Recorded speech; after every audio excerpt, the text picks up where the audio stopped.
رضا شهریار، تنظیم کیبورد حمید گلشنی.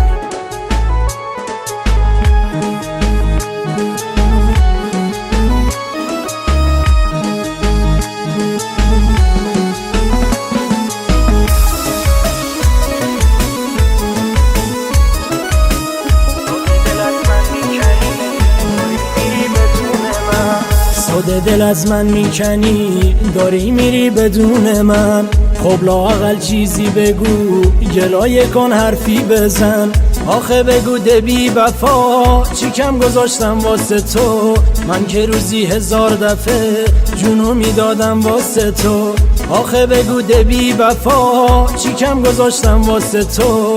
من که روزی 1000 دفعه جونو میدادم واسه تو.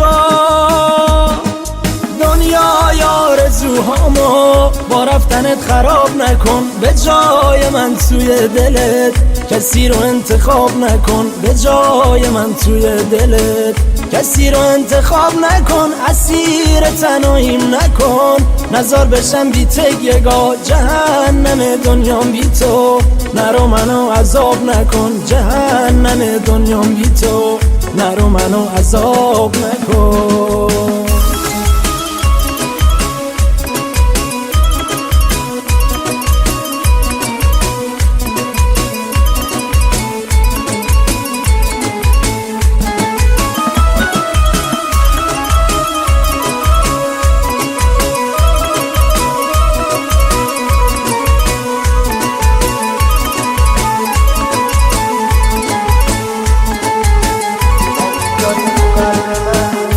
میذاری رو قلب من، میری پی بخت خودت.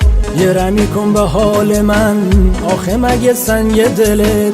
اصلا نمیشه باورم این تویی اینجور شدی. دیگه منو تو نمیخوای، مسبب دوری شدی. اصلا نمیشه باورم این تویی اینجور شدی. دیگه منو تو نمیخوای، مسبب دوری شدی.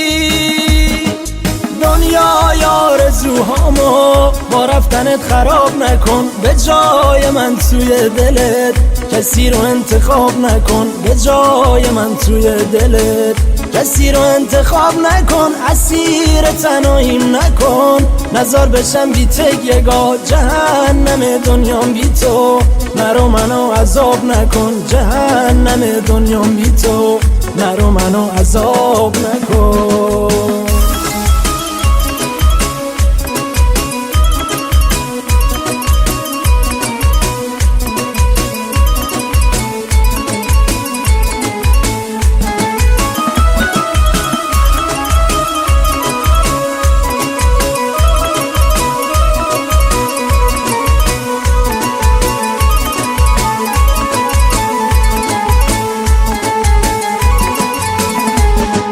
دنیای آرزوهامو با رفتنت خراب نکن. به جای من توی دلت کسی رو انتخاب نکن. به جای من توی دلت کسی رو انتخاب نکن. اسیر تنهاییم نکن، نزار بشم بی تگیگاه. جهنم دنیام بی تو، نرو منو عذاب نکن. جهنم دنیام بی تو، نرو منو عذاب نکن.